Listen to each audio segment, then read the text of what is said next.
за да сме заедно в този приказен и много важен световен. Това, което ще видите днес, е крайният резултат от едногодишните усилия на децата от драматургична факултета към езикова гимназия Иван Вазов, съществуваща по проект успех да направим училището в работно за много повече. Много се вълнуват, аз също ще говоря на ти и на малки имена. Днес не от криво разбраната недавност, а вероятно ще разберете. Наистина вълнението им е огромно, защото това, което предстои, за тях е изключително важно. Може да ви прозвучи абсурдно, за мен не. Защото това е драматургична работилница. Всичко за нас вече се случи. Целият път бе извървян, даже бих казал, бе прелетян на крилете на въображение.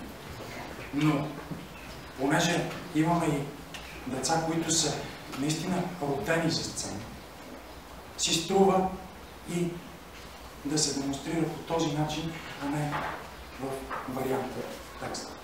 Наистина, става за втора година се хващаме на това хоро и не съжаляваме. И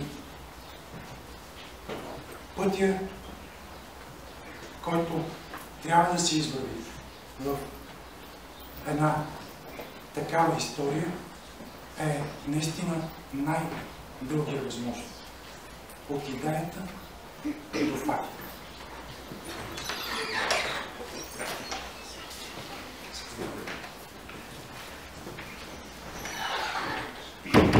В този процес всички бяхме равни.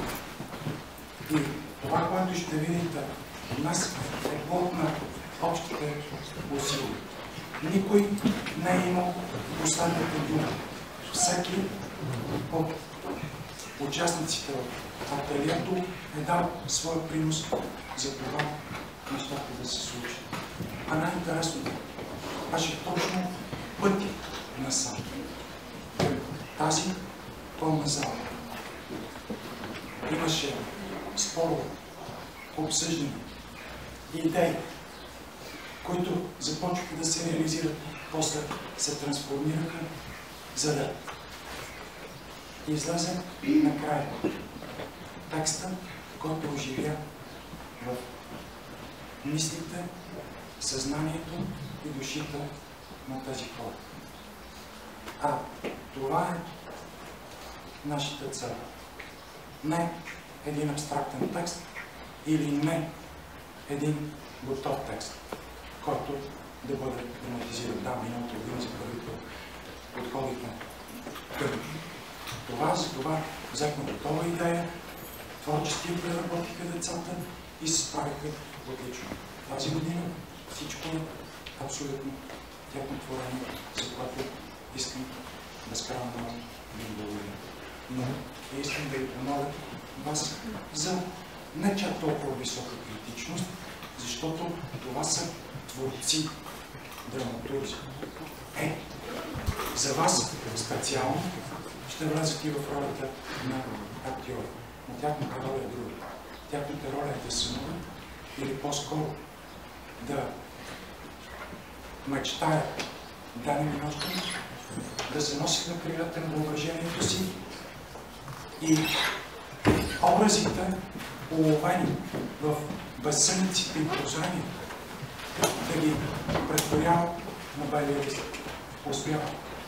Успяват и аз се изумявам как черните буквички, като послушни войници от команда на опитен полководец, започват да се строяват в редове, за да изградят смислен текст и от този текст да върха живота. Затова всички те заслужават аплодисменти.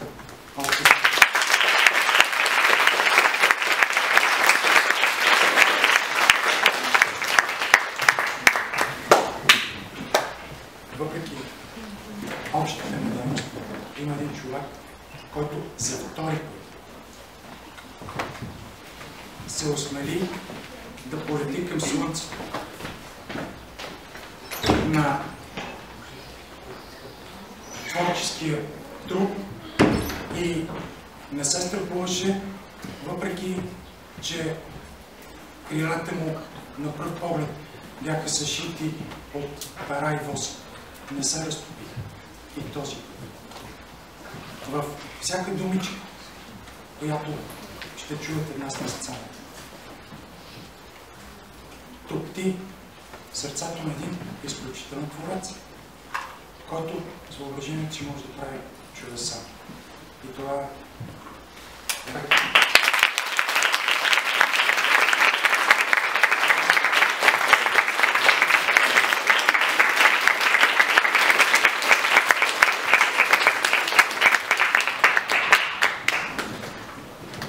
спирам с приказките и смятам, че да започнем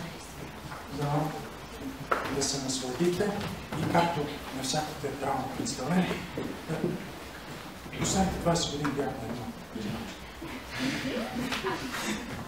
Но там чух, сигурно се ведеца, но там чух, че молят хората от публиката да изключат спокойно телефоните си, за спектакълът протече. Заповядайте,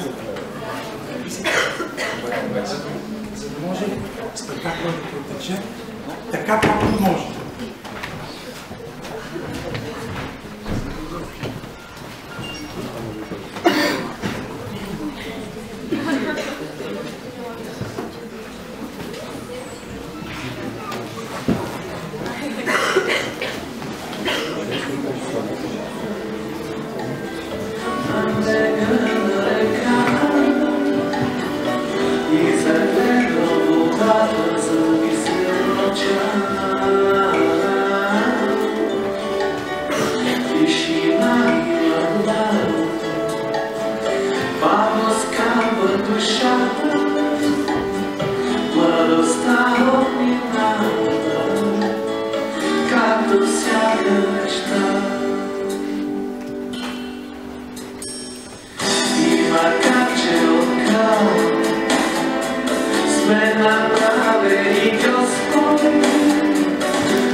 Та наскоро до нас, на 5-ти етаж, в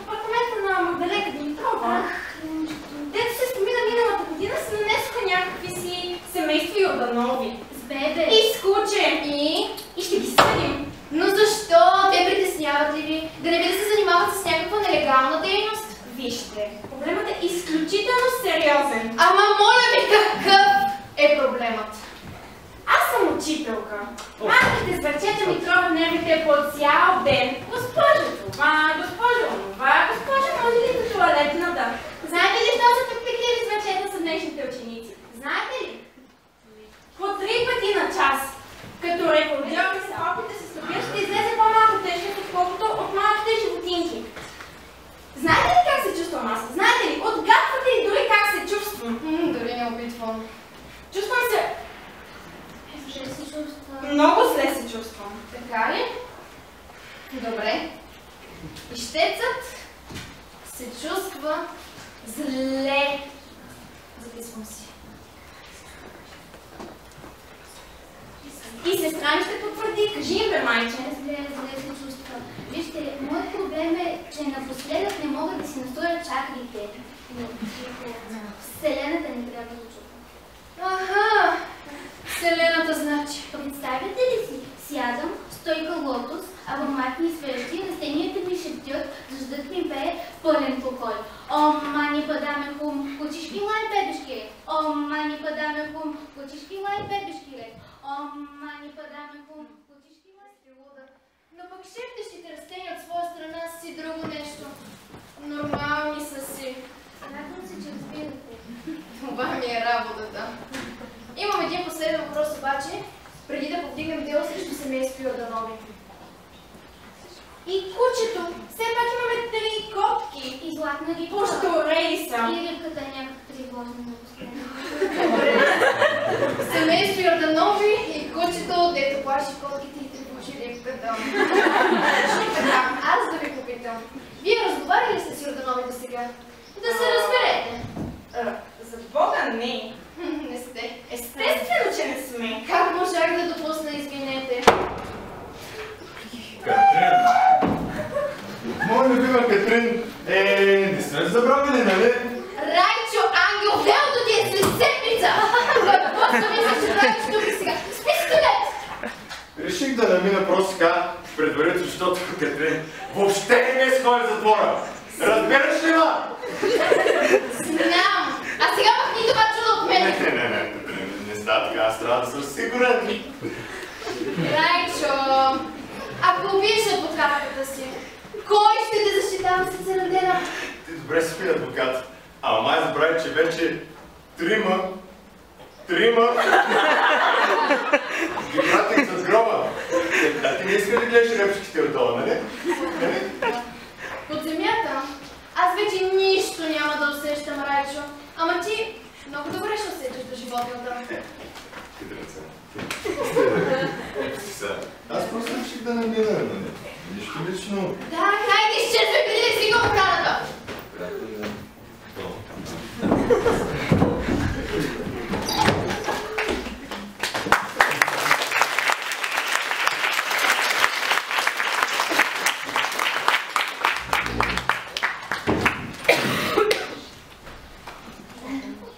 За това ли беше всичко? Някой може ли да ми отговори? От облаците, от високото, от... Дори ме е срам да кажа от мечтата. Сега съм тук, преуспяла, сред крадци, убийци, полудели, учителки и други луди, всякакви. Кажете ми честно, някога случвало ли ви се да искате нещо толкова много, че да го усещате с всичките си сетива, протягате ръце и го докосвате с върха на пръстите си? Ако има мирис, помирисвате го. Ако има цвят, виждате го с всичките му оттенъци, с всичките му светлини и звуци, с тупкането на сърцето ви, неритмично и подскачащо. Така да го сънувате. А после да се събуждате с усмивка и някакъв вътрешен гъдъл в гърдите. Искали ли сте нещо толкова много? Питам ви, че след като сте се събудили, после да ви е малко тъжно, че не е било истинско. Да бяхте останали в този сън. Ако не цяла вечност, поне един кратък миг още. Още малко. Да се молите. И преди да заспите на следващата вечер, да си мислите за съня оттам, откъдето е спрял, за да го продължите от това щастливо и изгубено място. Сякаш сънищата стават по желание. Изпитвали сте някога нещо подобно, питам ви? Стоите, гледате ме, бързате, нахранени, наспани, наметнали новото пълто и напълни обороти се въртите в напълно безпроблемното си ежедневие. И мълчите. Не ми казвате, но аз усещам. Знаете за какво ви говоря. А щом знаете, значи сте имали мечта. Не е просто всекидневна цел. Да има къде да си паркираш колата, или пък да си купиш нов мотор, защото стария се продънил, или пък да препишеш на някой тест. А истинска мечта. И какво стана с вас? Кога я изгубихте? Кога се предадохте? Недавно трябва да е било. Щом маската на безразличието така добре се е сляла с лицето ти, лицето ми, лицата ви, че да ме гледате с това презрение, да бързате и бързате и бързате и да не искате да ме изслушате. Хайде! Спрете се за малко и чуйте как умира една мечта. Моята история не е по-различна от твоята, от неговата, от нейната, от тяхната, от общата. Всички сме еднакви. Само слушайте.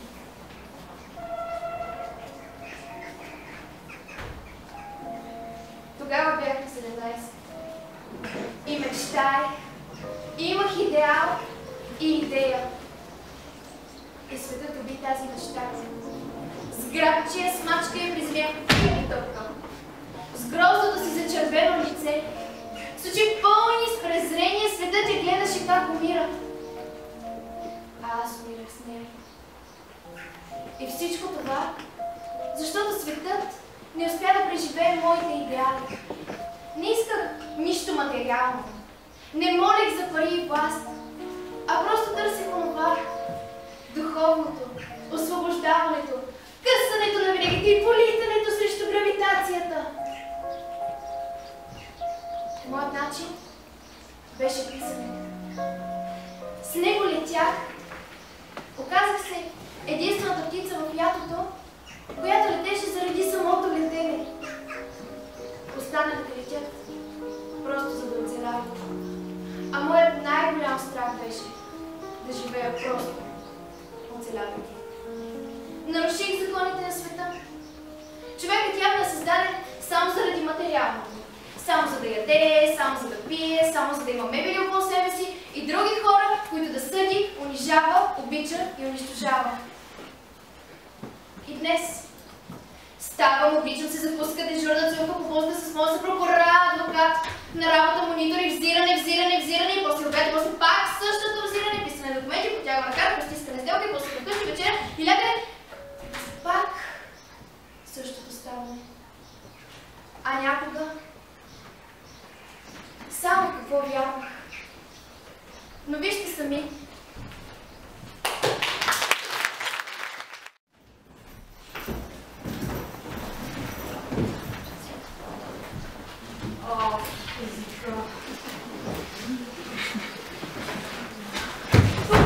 Скапала съм! Днес пак ме побъркаха! Не са задрили здравните книжки! Пак как ще им оправям кашите? Оная кикимора ми изгорила направлението!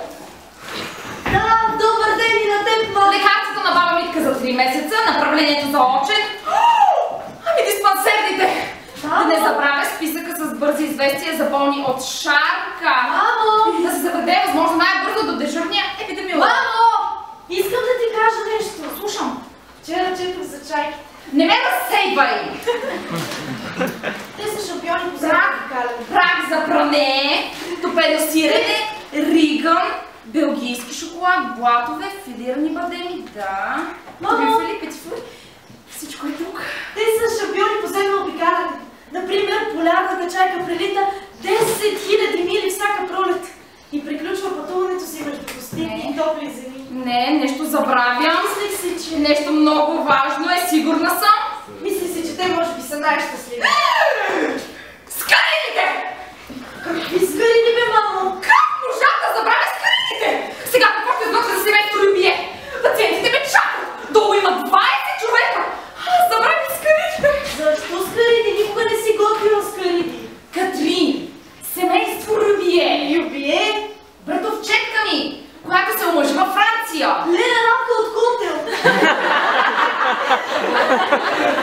Не искаме да остават с лошо впечатление, затова ще се съобразяваме с техните стандарти. Добре, но нали те идват у нас? Защо ние трябва да се съобразяваме с тях? А как очакваш да ги посрещна? Защо се впрягаш толкова? Все едно без скарини няма да дойдат гости. Но така е по-изтънчено, ще се представим на ниво. Какво ниво? Пред кого ще се доказваш? Когато бях малка, се ми повтаряха. Братовчетка ти това, братовчетка ти онова, защо не си като нея? Винаги съм била в нейната сянка. Сега е момента да изпъкна. Това е било преди, сега е различно. Различно! Фамилията й е различна. Много добре си спомням. На вид скромно момиче, но както се казва, тихите води са най-дълбоки. Кротка, а така завъртя нещата, че се оказа пред олтара с френски адвокат. И от село право в Париж. Всеки лети там, където поиска. Катрин, днес какво те прихваща? Гледай над нещата, забрави за това. Седните скариди няма да промениш миналото. Защо не им сготвим нещо, което със сигурност не са яли отдавна? Например, гювече. Гювече? Гювечето е под нивото ми. За тази вечеря, това селско ядене, забрави. Селско, казваш го сякаш е нещо обидно. Няма да сготвя нищо подобно. Добре, тогава пържени картофи. Или пица. Да, бе. Извинявай, това е под нивото ти. Аз слизам, а ти оправи тази каша. Никога не ме слуша. Все става нейната. Майка ми не иска, не може да ме изслуша, а трябва да разбере, че всичко се промени, че аз се промених. Преди всичко беше ясно. Бъдещето ми беше ясно. Доколкото едно бъдеще въобще може да бъде ясно. Следване в чужбина, адвокат, хубав апартамент, луксозна кола, всичко прекрасно. Но на мен баща ми е бил писател. Цял живот не знам кой е той. Сега разбирам и всичко се подрежда. Онова писмо до мен от него, написано в края на една любов. Сега разбирам откъде идва този порив винаги да пиша, да наблюдавам и после да пресъздавам. И отишъл. Но когато грабнах писмото и го прочетох там, на брега, при белите птици, разбрах, че нищо не е случайно. Лети над всичко, е написал той.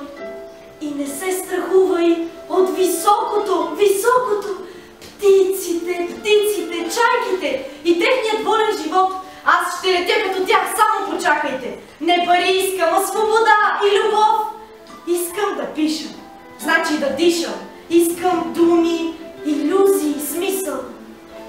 Виждали ли сте чайките на плажа през лятото? Как се реят като ангели на свободата над синьото. Провикване, бяло крило. И после пак тихо. Отлитат към вечното, към скритото. Вдъхновение има и в най-малката капка дъждовна, и в най-плахата мисъл, и в най-силната болка. Аз искам да пиша за всичко. За всяка целувка, за всяка прозявка, за всяка милувка. За всеки човек, дори и за всяко животно. За чайките горе и рибите долу. За пълния трескам училище, бабен, за празната улица, за просека гладен. Да виждам красивото, грозното, кривото, подреденото, хаоса, мъртвото, живото. Всичко звучи много добре, но само на думи. Идеалната мечта.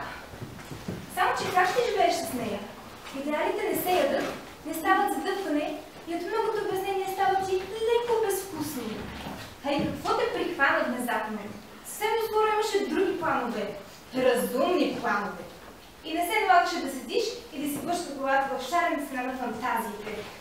Ей, не мога да те слушам! Казвам ти, не мога! От самото начало си знаеш, че си едно досадно, праволинейно същество, което умее да разваля всичко хубаво и да приземява всичко възвишено. А сега, като те виждам в действие, направо ми идва да те разкъсам, раздърпам, разумъртвя. Юношите винаги сте твърде драматични. Драматични, по-добре от драматични. Виждаш ли това момиче? Да. Преди да се появиш ти, тя се живее съвсем спокойно, безгрижно и щастливо, следвайки една определена цел.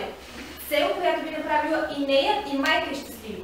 А ти дойде да иматиш главата. Ще те ударя аз по главата. И пак ще съм по-умен от теб. Да, но няма да усетиш, понеже нямаш чувства. Какво още на това да си адвокат? Нали всъщност за това мечтаеше? Майката също. Право чужбина, пари, дрехи, бъдеще, компютър, телефон, лаптоп, може би два. После склада апартамента при мъжа, който също е богат. Най-добре адвокат. Какво ще кажеш? Защото не го изключвам, ако настояваш. Той е чудесното хоби за един преуспял, образован, разполагащ с времето си човек. На мен ми звучи чудесно. Слушай се, ако това ще е моя живот, като изваден от някакъв каталог за успели, красиви, богати, смели, ами то тогава по-добре да гушна букета, да ритна камбаната, да падна в ямата. Не, няма да падна, ами направо ще си лег. Удобно. Млада си, мечтаеш, разбирам. Но според статистиката, повече от половината хора на твоята възраст са мечтали, мечтаят и ще мечтаят за нещо подобно. Но това е само една фаза от твоето израстване. Мисли за бъдещето. Сега е моментът да поставиш основите му. Ето, че уроци, пари, химикал, иди следвай право. Иди обяснявай, че на теб правото ти е криво. Никой не настоява за право всъщност. Преди това е една стабилна, доходоносна професия. Защото пари. Лайтмотив, основното мото, пътеводния фар, светлината на злото. Виж, щастието за нея е в листа хартия, а не в кантора и черемка и верна филия. Щастието е да бъде свободен творец, чайка над немите риби в морето. Тия неща с чайките и рибите не ми ги разправя, че ми замити са. Я ми обясни, че колкото и да съм разум, не мога да проумея как ще е творец без пари, а? Ще се издава безплатно ли?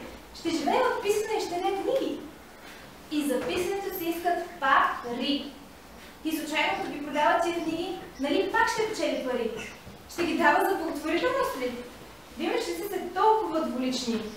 Да, ние сме двулични, суетни, смазващи, режещи, дърпащи, разкъсващи. Ами тогава защо ни обичат, а?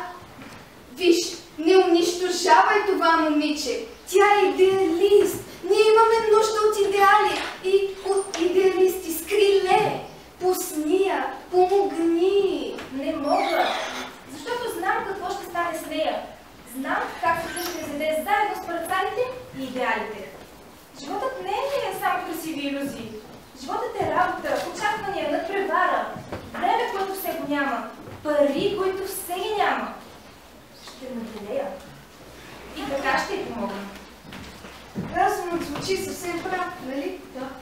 Толкова непоплатими аргументи. Теза пример, теза пример. Показва ти какъв е живот. Показва ти как да живееш, за да оцелееш. Ето колко трудно е да си мечта. Ние трябва да се преборим с тази ужасяващо правилна логика на живота и да се научим да летим над нея, а не просто да оцеляваме. Не просто да оцелявам. Ах, как ми се лети при птиците. Птиците и аз насред тях в бялото лято. Ято. Нагоре. Там е най-богато.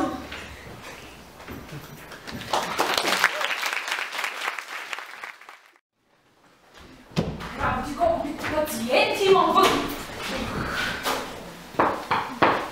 Следващия, моля, влезте.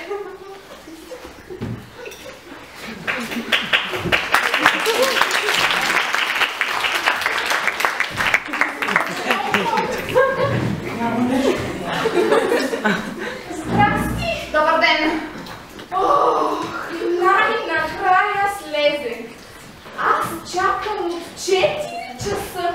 Но нали съм ти дала час? Аз за всеки случай, защото това гречното поколение хич не си поплюва. Ако знаеш предния ден, чакам си аз на спирката. До мен едни кълбазани. Мирише на цигарите, не се диша. Гледам до единя. Послушва се нещо. Седна до мен, пък заговорих. Бре, млади момко, защо са отровите излишно? Зарежи ги тия фасове. Ама те, днешните момичета, такива ги харесват. Да, гълчахме си.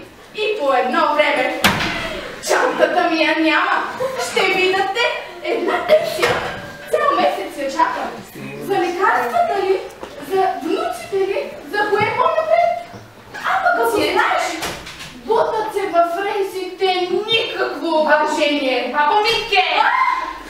Какво ви има? Коленете! Фачинските крака. Като се подуят нощем, сън не виждам. Мажете ли си с онзи крем? Дали ще мре? Няма да се предам. Господ, ако не е рекал, то аз ще рекам.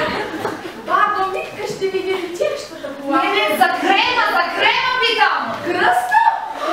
Аз да се наведа. Аз съм останала на място. За вашата възраст това е нормално. Няма как да стане по-добре.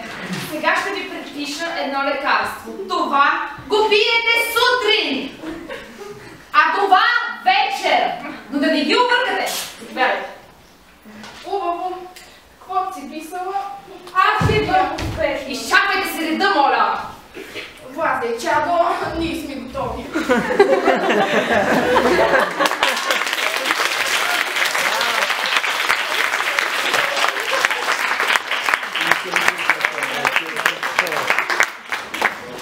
Добър ден! Какво ти има? Вчера бях на ден ден. Не си спомням. Аз не бях при ваш колега. Той ме прие веднага. Нека ми да. Да, благодаря.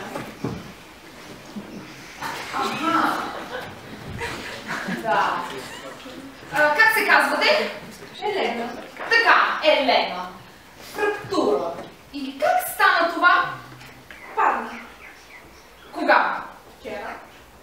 Но тук пише, че снимката е от миналата година. Той такива грешки става. И как падна? От леглото. То двоетажно ли е? Не. И я пак си помисли. Майче така беше. Ах, Елена, ще ме баламосваш. Фрактура на 5 метра карпална кост. Това е непрофесионален удар. Няма как да стане отпадане. Аз много добре си спомням. Добре, нека видя. Ау! Боли ли? Да.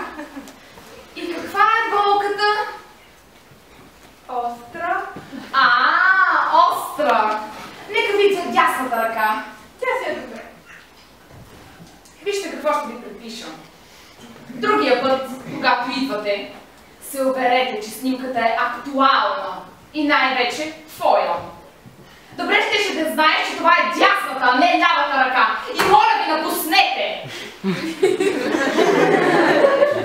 Бележка за какво? За здравите ти ръце? За училище? Ама вие сте гениални! Цялата тази измишлотина за една бележка! Моля, напуснете, чакат ме истински пациенти! Хайде, по-бързо! Убийци на време! Сега тези.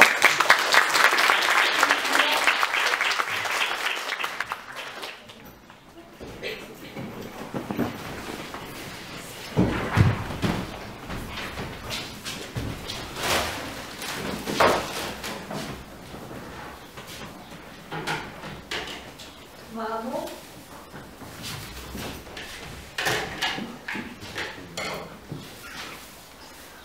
Мамо! Давай, защото след малко семейство Любие пристигат. Ама е важно, трябва да ме слушаш. Имаш 2 минути да бъдеш изслушана, а после отиди да купиш шоколадни бомбони. Добре, слушай тогава, аз ще бъда писателка. Моля те, не ме занимавай с подобни безмислици, когато виждаш, че съм напрегната. Мисля, че ще ми казваш нещо важно. Няма по-важно от това, аз си искам да бъда писателка. И аз щях да ставам актриса. Виж, Катрин, успокой се и ми подай смета. Няма да се успокоя, докато не приемеш мечтата ми на сериозно. Мечта. Ето къде е проблемът.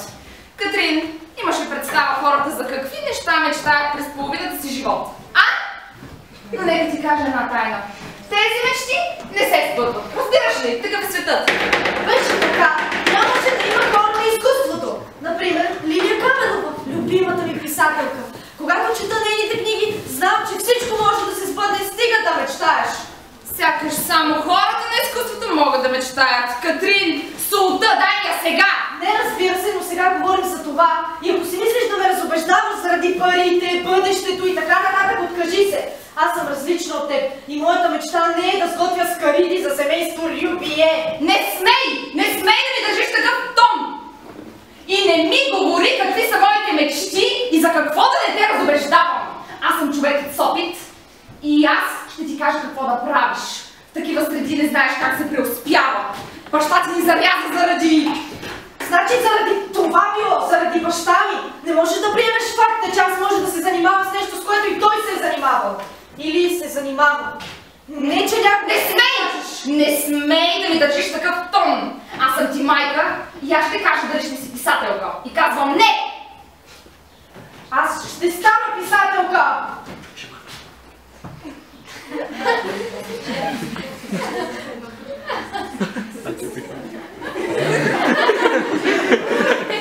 А, Катрин, отивай да взимаш бомбоните! Мразите, мамо!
колечка.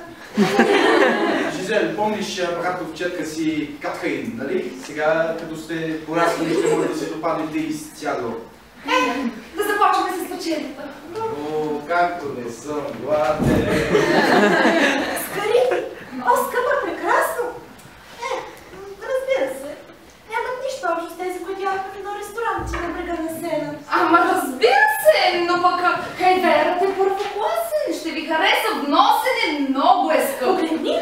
Какви обици ми подари моят Франсуа, след като спечели наскоро едно много важно дело. Катрин също се интересува от право. Така ли? Така ли?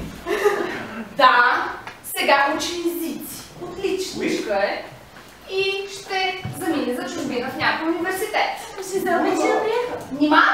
Разкажи ми, Жизел. Приеха ме в най-престижния френски университет. Макар че има право на избор. Дали Оксфорд и по Принстън. Но в крайна сметка предпочетох това. Моето ангелче ще работи в моята кантора. Като да. Каза ли нещо, Миличка? Ще си купува палта от норка.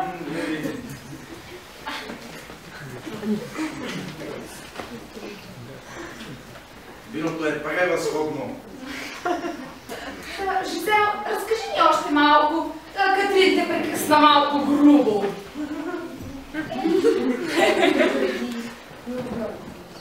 Многобройни, Велики! необикновени. Манифик! Зашеметяващи. Това калмари ли са? Каква специалност се приете, Жизел? Право, разбира се. Вижда се колко плодоносен си богат.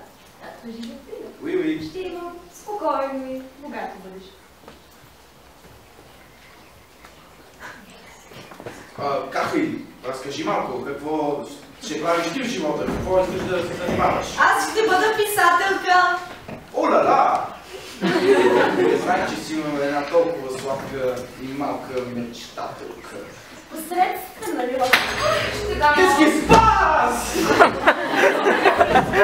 Нищо посредствено това да мечтаеш. Мечтателка не е обидна дума.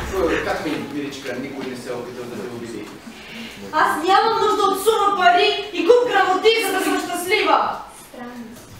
И слава Богу! Що настояваш, Катрин Миличка? Ама не, Това е желание. не слушайте то. Тя разбира се, че не. Аз не бих стрес, умора, от възрастта ще се отправи. Разбираме. Разбирам, братовчетки. От възрастта, хормони. Аз не съм имала такива проблеми с моята Жизел, но нормално е. Сещате ли се за онзи репортаж за това земетресение в Непал? Excusez-moi. Monsieur Poutine.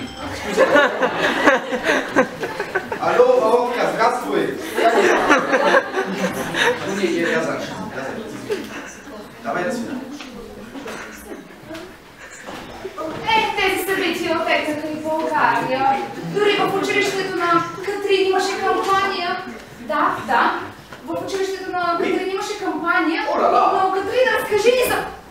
Катрин? Как така? Катрин? Къски спас. Колко странно. Това не е пример за подриобносене. Не, аз...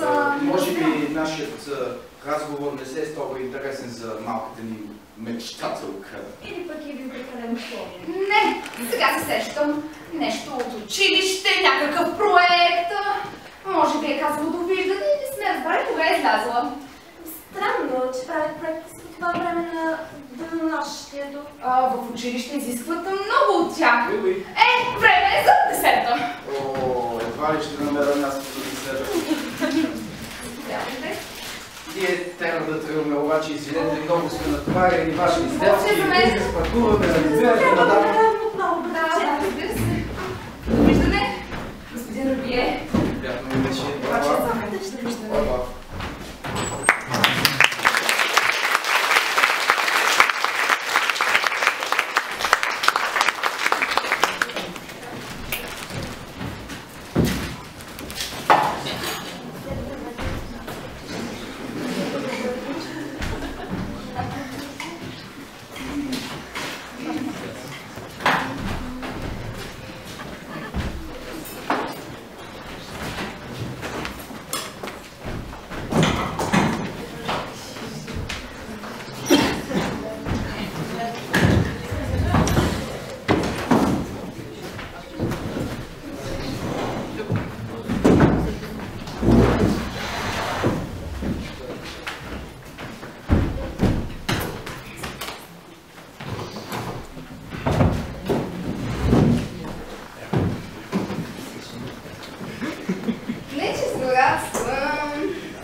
натри носовете на онези Риобие.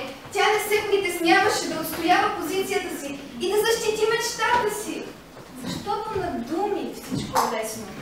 Но ти забравяш, че не си ходила, докато не станеш реалност. И докато мечтата на Катрин не се сбъдне. А това, запомни, няма да стане. Няма да ми разваля настроението, ама разбира се, че ще стане. Ти не можа да я разубедиш, въпреки всички възможни доводи. Катрин е различна. Знаеш ли какво ще разубеди? Какво? Животът. Трудностите в него, които понякога сядаш за повече от хубавите неща. Тя си мисля, че е лесно, но аз ти казвам. Проблемът е това да захвърляш един идеал. Ужасен си, но вече не се смееш. И не се очудвам. Вие вече винаги сте много социализирани в началото, но после чувате какво ви казвам и постепенно изпарявате се. Виж, не ме интересува, че звучиш прекалено разумно, защото за Бога ти си самият разум, но трябва да се примириш, че този път аз победих. Рано е да се каже.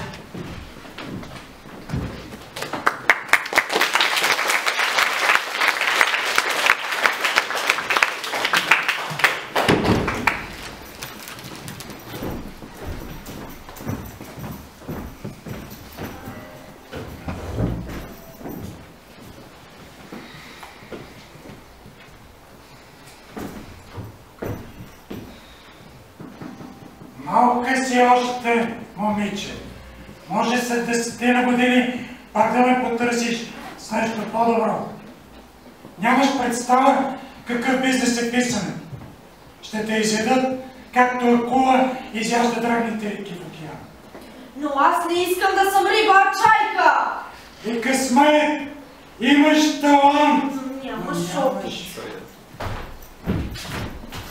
Момиче, внимавай къде вървиш. Вие? О, Господи! Вие сте любимата ми писателка!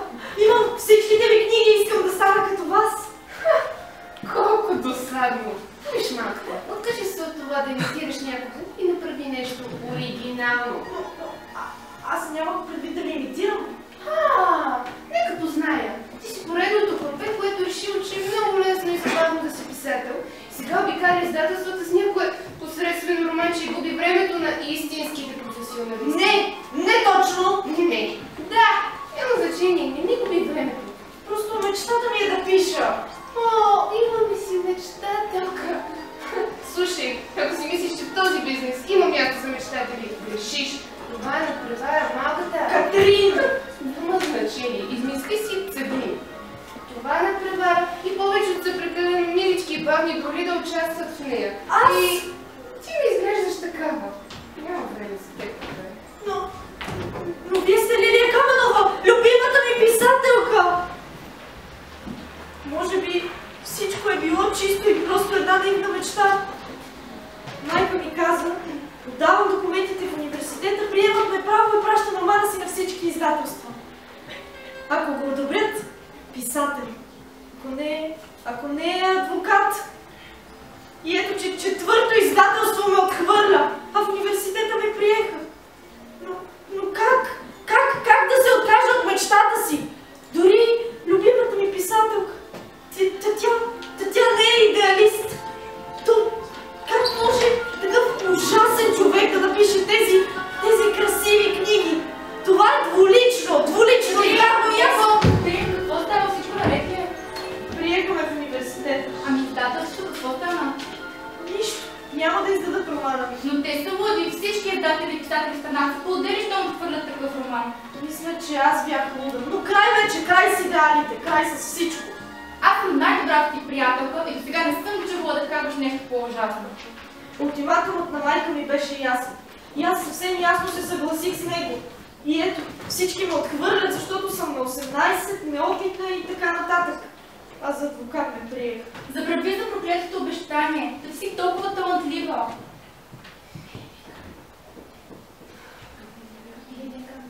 Лилия Каменова, любимата ми писателка, тя също е талантлива, но там не искат само таланта, разбираш ли? Не, опитвам да разбера, но признавам, не те разбирам. Идеал, мечта, да летиш като чайка, помниш ли? Помня, но не мога да накарам светът да се нагласи според моите стандарти, така че се налага аз да се наглася според неговите. Не можеш. Ще мога. Извършваш убийство, нали знаеш? Знам! Толкова хладнокръвно. Скаридите убиват чайки. Виждане, Катрин. Щом моята мечта не може да живее, поне ще дам всичко възможност да заживее някоя друга мечта. Тази на майка. Ще стана адвокат.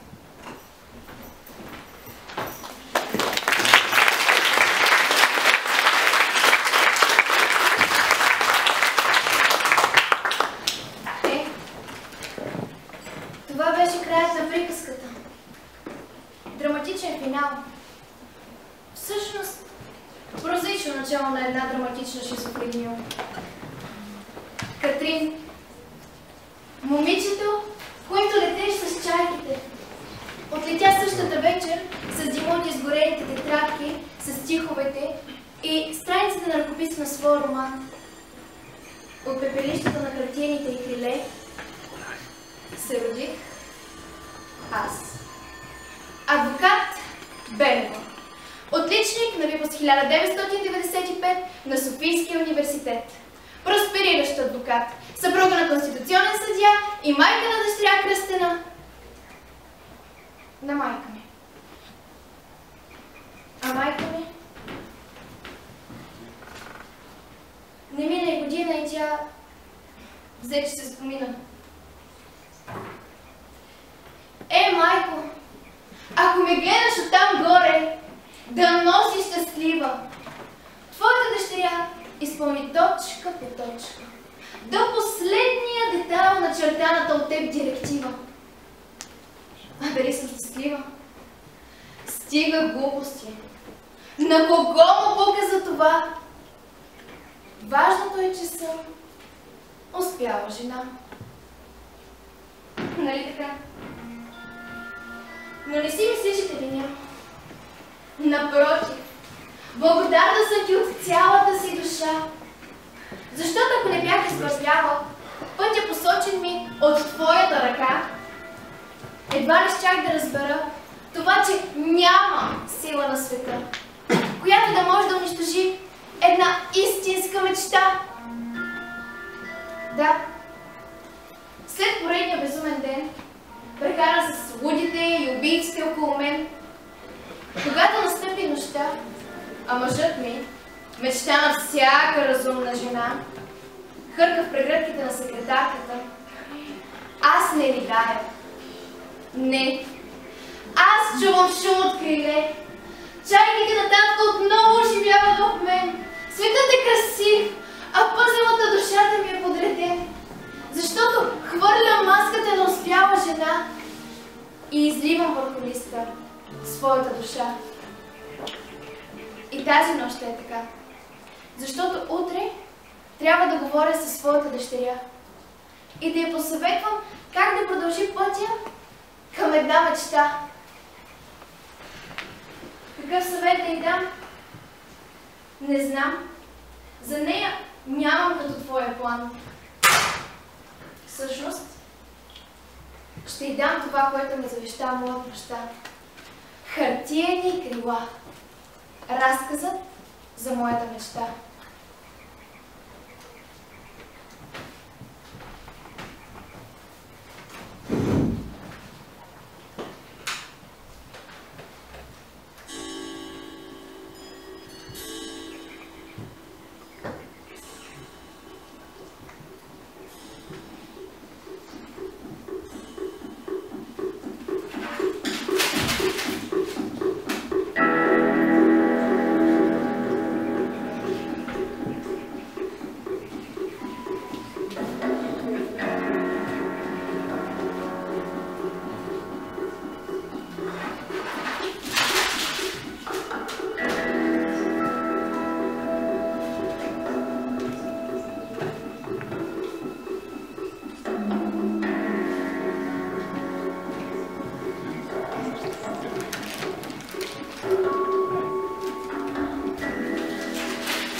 минути, часове и дни. В безспирен бяг, безследно отлетели.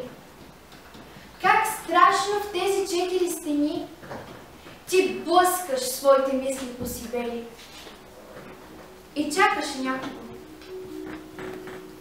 Но идва ден, когато по пътеки осветени, от блясъка на слънце озарен, с изопнати от дъжд прохладни вени, ще спреш за миг.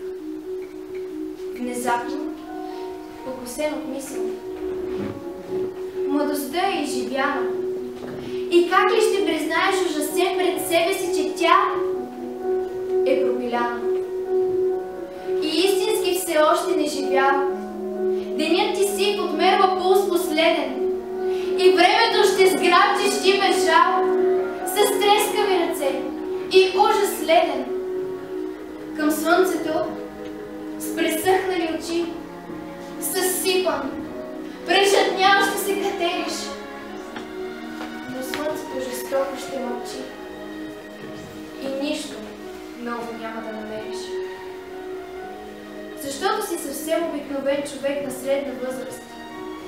Много скоро е може би и онзи страшен ден, когато смърт очите ще затвори. Ще върнеш ли? Дали ще върнеш пак загубеното, вече пропиляно? На карта ще залагаш, светъл бряг ще търсиш, но в тебе като рана ще пари мисълта, че 2 неща не можеш никога да си възвърнеш. Живота да избавиш от смъртта и времето назад да върнеш. Изтича песента като вода, но времето остава нейна стража. До тук спира моята следа, а имах толкова много да ви кажа.